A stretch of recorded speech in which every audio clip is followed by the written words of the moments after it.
Hello and welcome back to Kaiserreich. So we have a national focus to choose. I'm going to go with Little Norway. The base, well, I'll read this.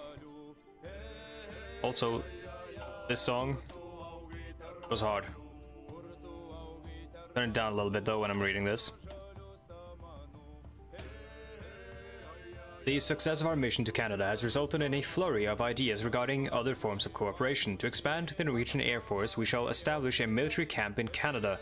Little Norway will train our pilots using modern planes and allow us to drastically increase our number of planes in active service. So this was a thing in real life. And I alluded to this in past episodes. This is where Gustav Fleischer, this guy, Carl Gustav Fleischer, went to after Norway was occupied. He was basically relegated to Little Norway after the occupation. He was no longer in charge of the forces that would be committed to Norway and stuff, or the liberation of Norway, because his plans were kind of radical and he wanted to just immediately focus on liberating Norway, which did not align with the general plan of the Allies. Little Norway was also the place where Carl Gustav Fleischer took his own life, before I believe Norway was freed. And the person who was actually in charge of the general Norwegian military at the time was Wilhelm von Tangen-Hansten. And he was actually, I just now learned because I looked him up, and also citation needed, of course. So he was apparently instrumental in organizing military aid to the Finnish forces during the Winter War, which is very appropriate considering we're playing both Finland and Norway. Yeah, he was doing that, violating Norway's neutrality, but we're doing this in secret, of course, from 1936 to 1941, apparently. And then, of course, in 1941, he was no longer doing that because Norway was kind of, not in control of its own country anymore. So he was then put in charge of the general sort of Norwegian high command in London. Unpausing now. God, this is also messed up.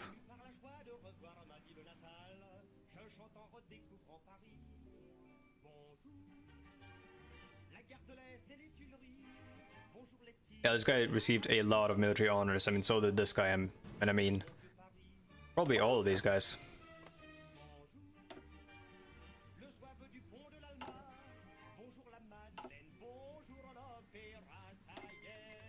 Sure, yeah, two Sicilies. And someone did mention that the Italians are doing work. Also, holy shit! Hell yeah, France, keep pushing.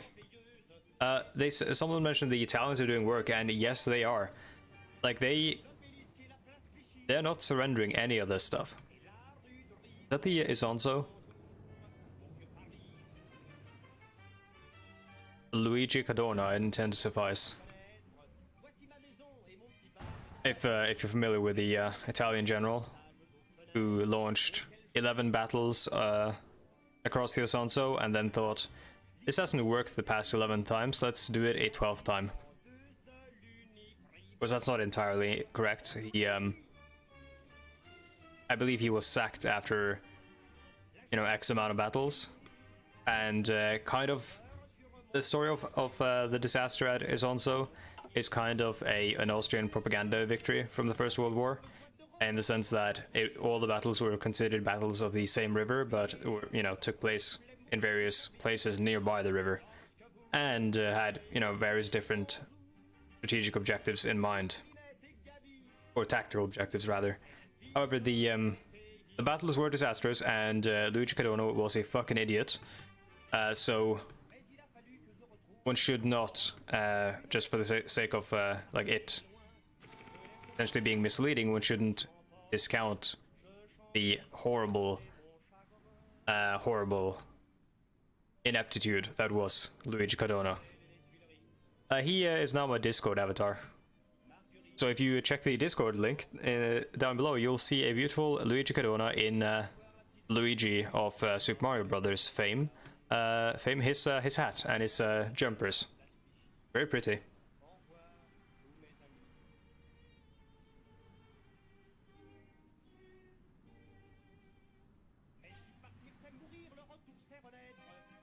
Canadians are taking Iceland on their own. It doesn't seem like they really needed our help.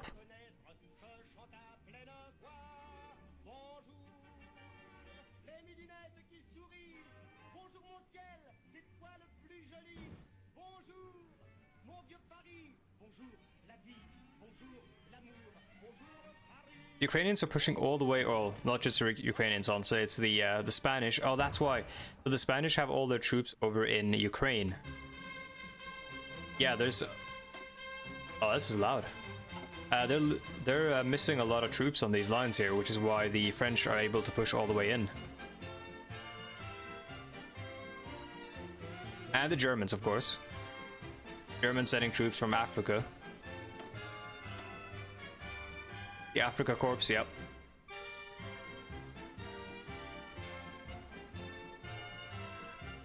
They're bringing out the old guns. That's really cool. Reclaim the birthright. Gains annex war goal against Commune of France. Reclaim the birthright, of course, being the national focus for Commonwealth of Canada to reclaim Britain. Where is it?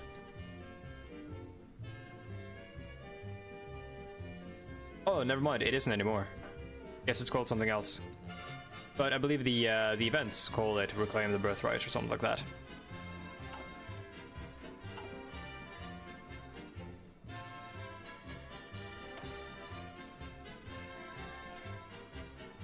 Dude, look at this shit. Tiny Mongolia, no Great Khanate.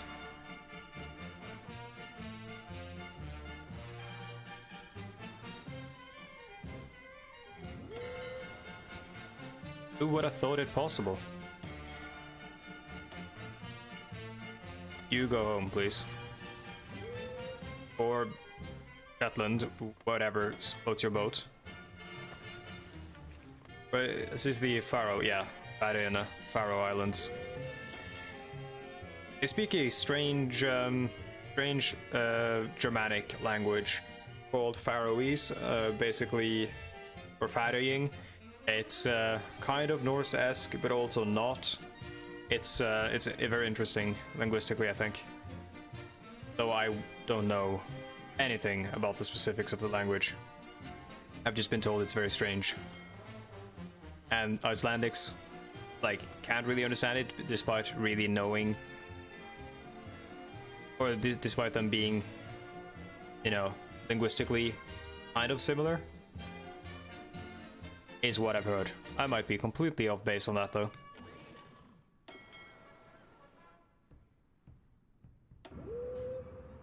Try to get these fleets back home, where they can get some air cover and stuff, and radar cover. There really is no guarantee of them not getting shot down when over here.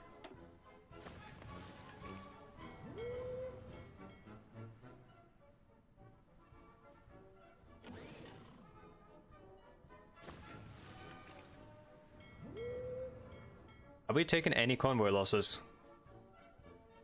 Oh, wait. Why do they have to go through?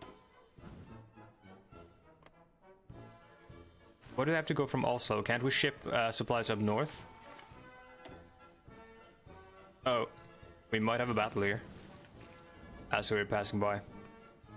But yeah, can't they ship supplies up north to like Trondheim or Narvik?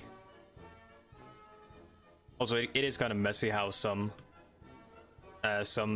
names are localized and some are not. Or I mean, sorry, no, they have city names localized and state names not. That's how it was. Yeah, yeah. That's the thing that they sort of try to standardize in version 0. And someone did mention in the comments there is a setting for that. In the game rules or the game settings where you can change that. You can have them as localized names or anglicized.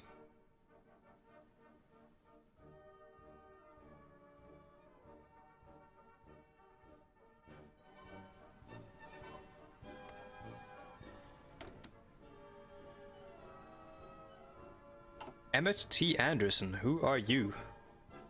Hailing from Tacoma, Washington, Emmett T. Anderson was a successful printmaker before politics. During the crisis of '36, Emmett ensured that presses for the Seattle Post-Intelligencer put out during the strike in Seattle. Emmett also ran his own pamphlets during the crisis, decrying the Seattle Democrats as allies of the Silver Legion and pressed to a peaceful end to the strike. Interesting, so he's a Republican then. Yeah, Republican Party, of course. That's interesting. So you have 4 large parties in the Pacific states instead of 2. You've got 2 primary ones: the Democratic Party and the Republican Party. But then you also have the Progressive Party and you have the Farmer Labor Party. And here you just have factions because they, and the Progressive. Because it's still just like a revolutionary council or whatever, like revolutionary vanguard. Iberian Federation has capitulated. The fall of Barcelona. Reports from Barcelona confirm that the anarcho-Spanish city has been captured by advancing French troops after staged fights across the Serra de Colserolla. Colserolla. Is it? Colserolla. Colserolla, sorry. Colserolla mountain range. Anarcho-Spanish forces put up stiff resistance, hoping to delay the French forces for as long as possible, but were eventually beaten back. Yep. Basically, it's the same event, but different, photos, and then just like, insert local thing here. So falls the heart of old Catalonia. And now they have free reign to push into the Commune of France, because they have no troops here. This is the wildest reversal I might have seen in a long time. How do we get involved in this?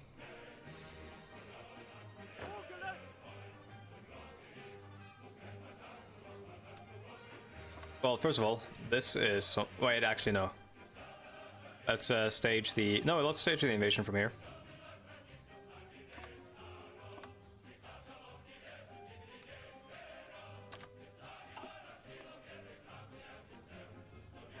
We probably won't get naval supremacy here, but we'll try at least.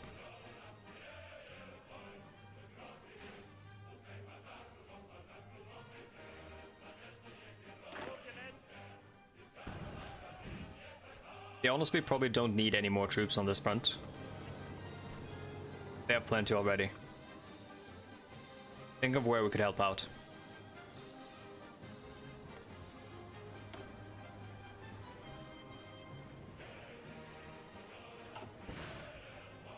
I would like to help the Danish if at all possible. But we're not in the same war, really.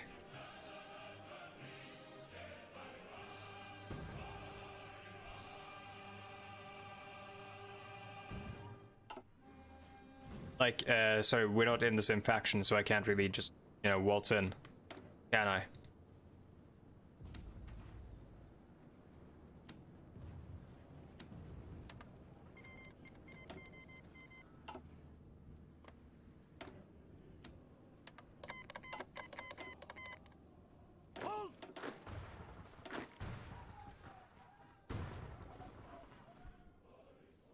Let's try to send the first corps and see what happens.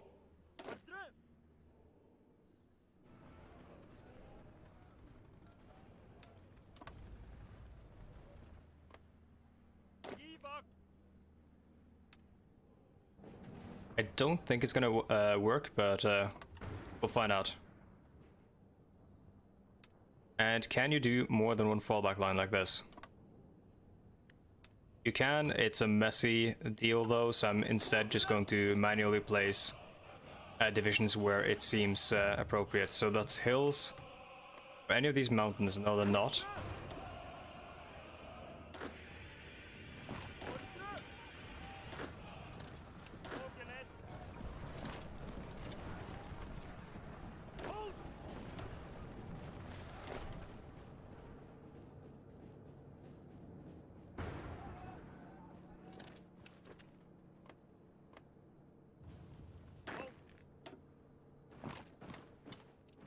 There we go.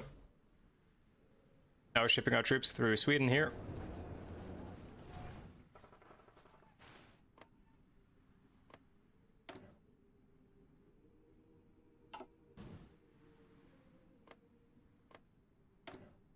God bless you, Finnish MacArthur. You try that. You try a war with Russia. I mean, it's not good that he's doing that because it's gonna pull off Russian troops from fighting the Syndicalists. So he's kind of like shooting himself in the foot because they're gonna come for him eventually.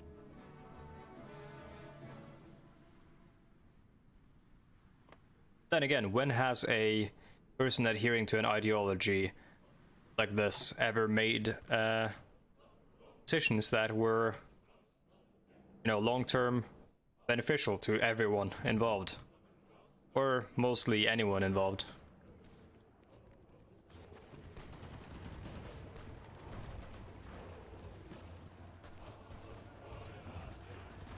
This is so good. Just colossal levels of incompetence from the Syndicalists who have overextended far too much into Russia. And like I had hoped, and like I, you know, kind of theorized, they would overextend themselves into Russia.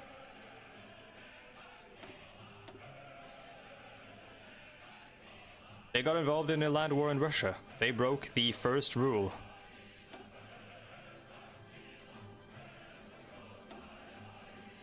I think the first rule is like land war in Asia, but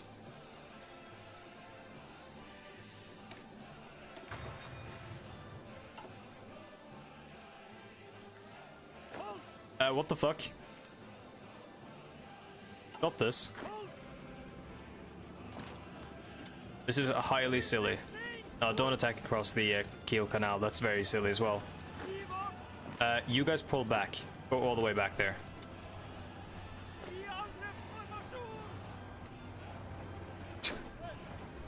In attack formation is what he yelled, but he yelled it in such a distressed manner. Let's say Little Norway, okay, and let's do... Going over here, I think. No, there's one somewhere on the right side. Let's actually do this to get infantry equipment minus 10%. So let's do... We have to do all of the following. Okay.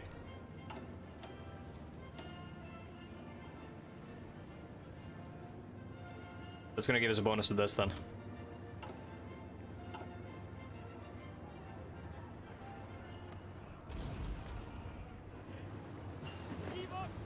Got to stack all our troops here. So these guys are suffering major attrition here.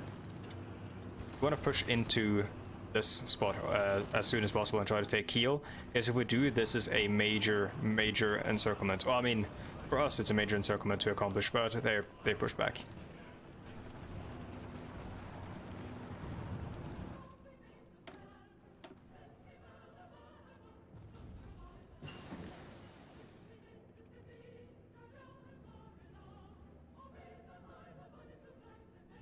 Yeah, I like to do the left one here. Well, actually, no, I like to do streamlined line.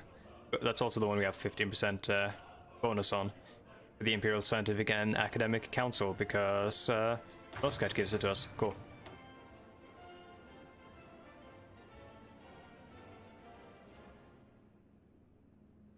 What do we want here? Nothing, I don't think. Not at the moment, no. Let's do improved oil processing, though. We've improved the existing oil refineries, and we do have a 15% bonus on that research. Did we not? I believe we did. Okay, yeah, we're doing this stuff. Cool shit.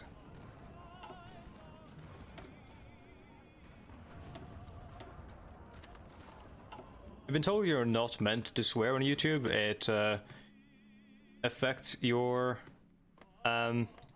I mean, advertisement friendliness and all that, like whether or not you're advertisement friendly, and also affects how much YouTube prioritizes your content. While I do believe that, I also kind of... I just can't stop. I'm from northern Norway, and we kind of have swearing ingrained into our DNA. It's a big stereotype. Once you get north of here, things get pursy. This area, things get very moustachy.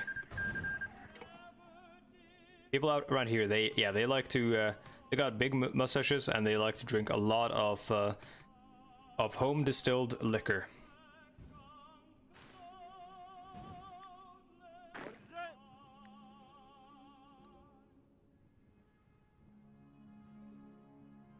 There are no units assigned to this order. That's not true, though. Huh. Canadian Commonwealth declared war on the West Indies Union. Is that Buzz? That's Buzz. Wait, that's not Buzz. Oh, it is. That's Buzz. Tubal Uriah Buzz Butler. He's got the he's got one of the most blessed portraits in the game. Also got a kind of cool flag. The anchor, the machete, the sun, the machete for the plantations, of course.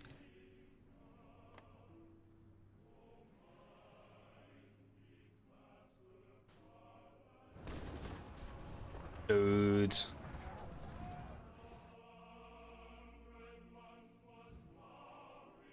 Can't see it, but I'm smiling.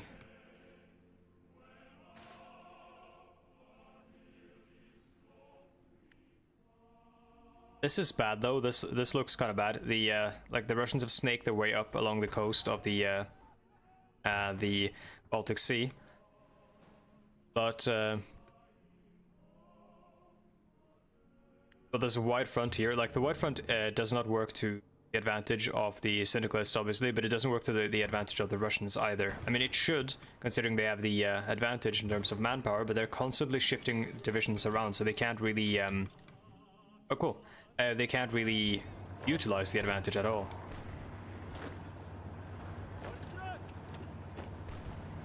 Mistake kill.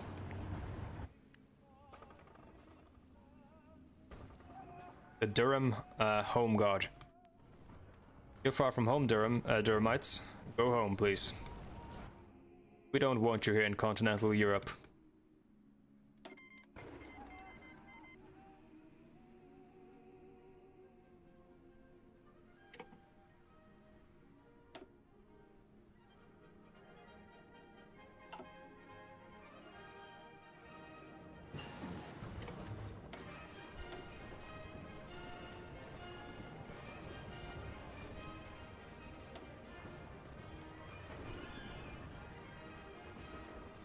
Nuclear reactors are expensive and we do need building slots for them, I believe, which we don't really have.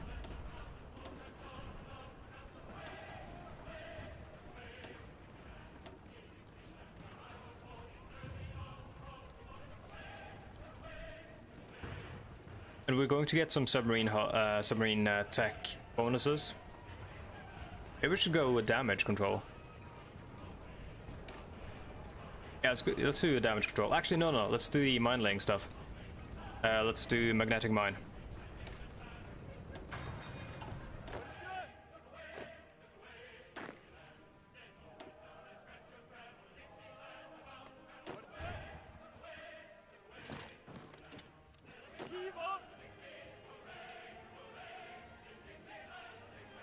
Oh, cool! We actually took Shetland, right? That's what it's called. Shetland, yeah. We took Shetland. Let's try for Scapa Flow as well.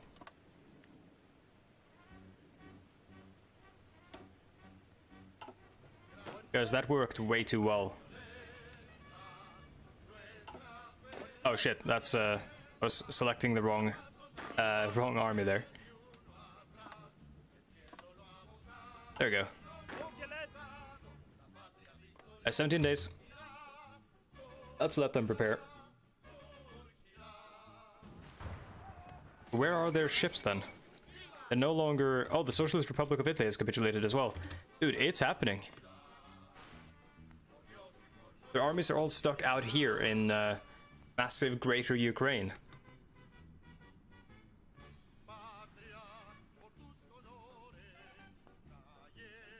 The greatest enemy of the Syndicalists was Russia's land. Like the vastness of Russia, it seems.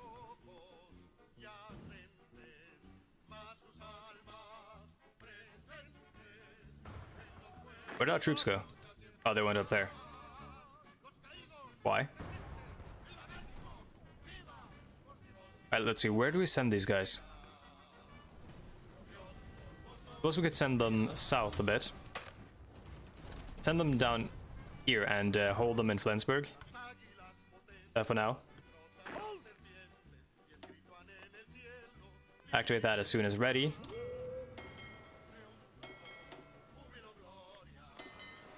There are a lot of ships in reserve. Holy shit. Oh, dude, and we got the C classes. Hold on.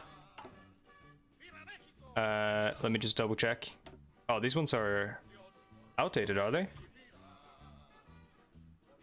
Yeah, because we're meant to be making the Draug class, right? Make one. Then swap over to the Draug. And the Draug was... yeah, that was like an all-purpose one.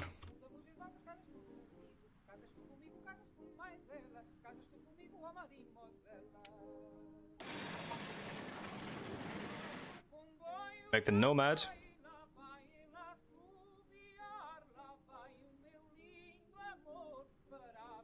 And probably stop the creation of the Savladegewehr M37.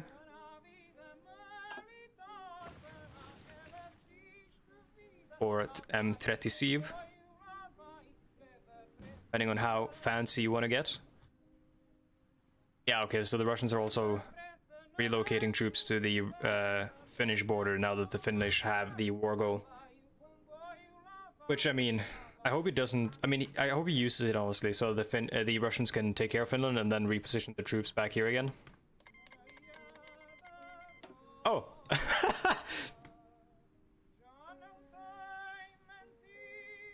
Excellent timing.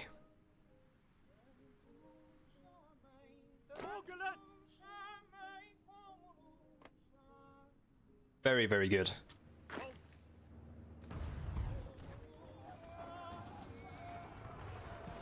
Where should we place? We should probably place some troops over here at Hanover.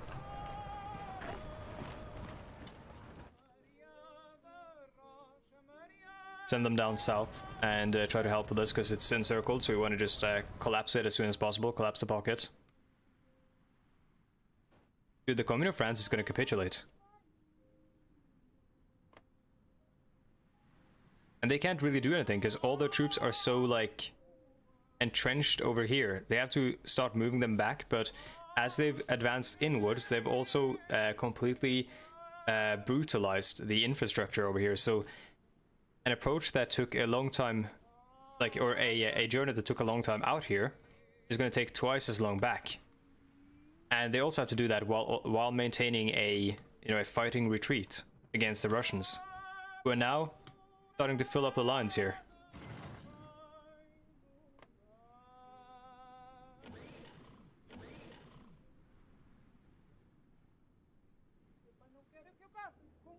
This war has honestly been fucking sick. There I go again about that swearing thing. Oh, okay, so it just auto-saving. Oh my god!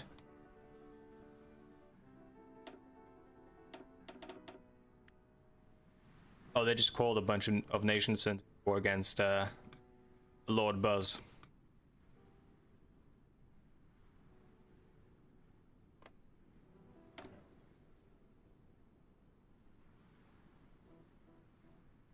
Henry the Sixth, or Henri, however you pronounce that in French.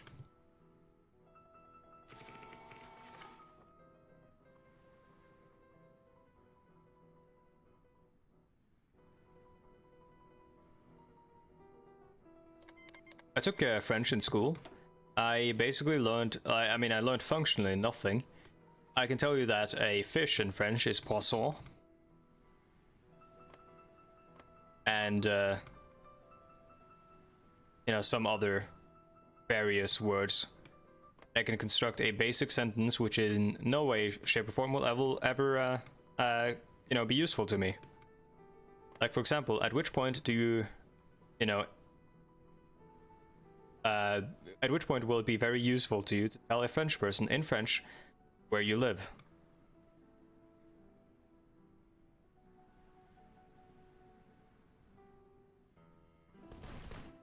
Did Wallonia just eat something? Tunisia declared war on the Kingdom of France. I think Wallonia just ate Flanders or something. I don't know.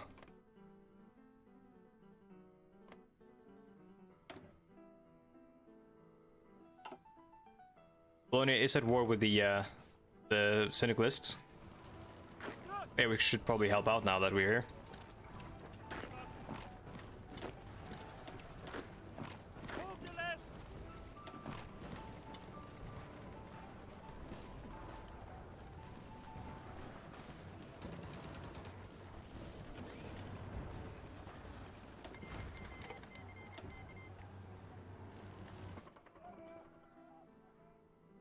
Tunisia, Rhenish. Wait, why is Tunisia our enemy?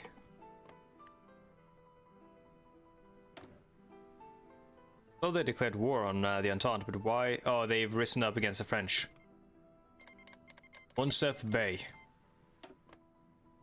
Bey being a title, I believe, or like an honorific. The Commune of France has capitulated.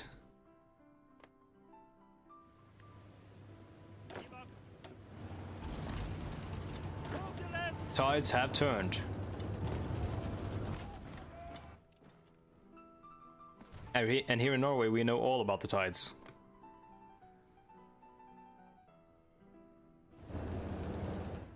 Dude, have you seen the tides in Easter? They're fucking crazy. A lot of my family come from a sort of island, or one part of my family comes from like an island dwelling, like an island cultural place. So during Easter, the tides were are so low that like the place could fit like several cars lengthwise down towards like the water from the point where the shore was normally at, and then where it's at when it's like at it. And similarly, when it's at its highest, it actually gets scary because there's like houses built down by the shore, right, that are set up to be far enough away from the shore to not be a problem during storms and stuff. But then when the tide is really, really high and keeps getting higher with the current happenings of the world, that kind of stuff gets scary, because then suddenly the ocean is like right next to your house. Like you walk out the front door and the ocean is just right in front of you.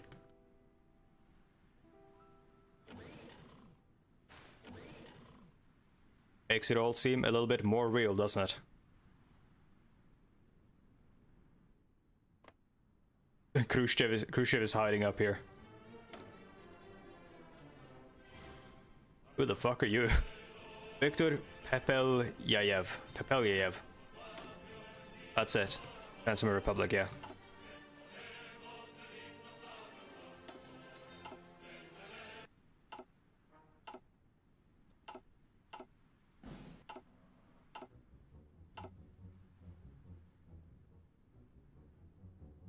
You know I had to do it. Of course.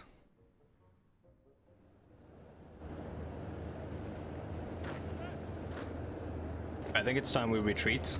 Actually, we'll hold in Hanover for now, but we should probably pull back, because the French are starting to get closer. French and the Spanish. We want to try to help out and try to hold them as best as possible, while oh, we even took Scapa Flow. Sick. So this was once the British home, or the home of the British fleet, like the largest naval base in World War II in Britain. Very well defended with like mines and submarine nets and all that stuff.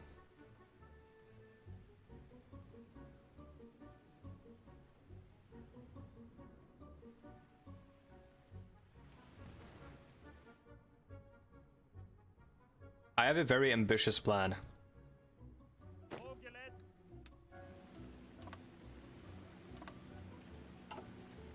And I will tell you about it next episode. I'm blown away by the the twists and turns this war has taken. This is actually extremely cool. This balkanized Europe though is like very, very disgusting. Please do not look, my Europe is very sick. However, despite that, this is still very, very cool. And somehow, the Pacific States of America are still holding on in 1943, dude. This timeline is very, very interesting. Right, well, thank you for watching. If you're interested, you can reach me on social media by following the Discord or the Twitter links in the description down below. If you would like to support me, you can do so using the humble affiliate links in the descriptions of my videos, or you can use the Patreon link also in the description down below. If you would like to, please visit the Twitch link as well to follow me on Twitch, where I will at some point in the future probably be live streaming games with chat interaction. So instead of you know, me playing poorly, doing very badly, and then you complaining 8 hours later, and then I have to, you know, try to rectify my mistakes 8 hours later after that, we can have instant backseating gratification. Doesn't that sound wonderful? I mean, I think it does. And I think because of the way I like to play these games with a lot of community interaction and stuff, and you know how I like to engage in the comments and stuff with whatever people want to say to me, I think Twitch chat is a natural evolution on that concept. Pull back. This is too scary. So please do check that out. I'm not really actively streaming yet, but I will be some point in the future. And then it helps to have a follower base so that I know that someone will actually be watching. Thank you for watching, and I'll see you next time. Goodbye.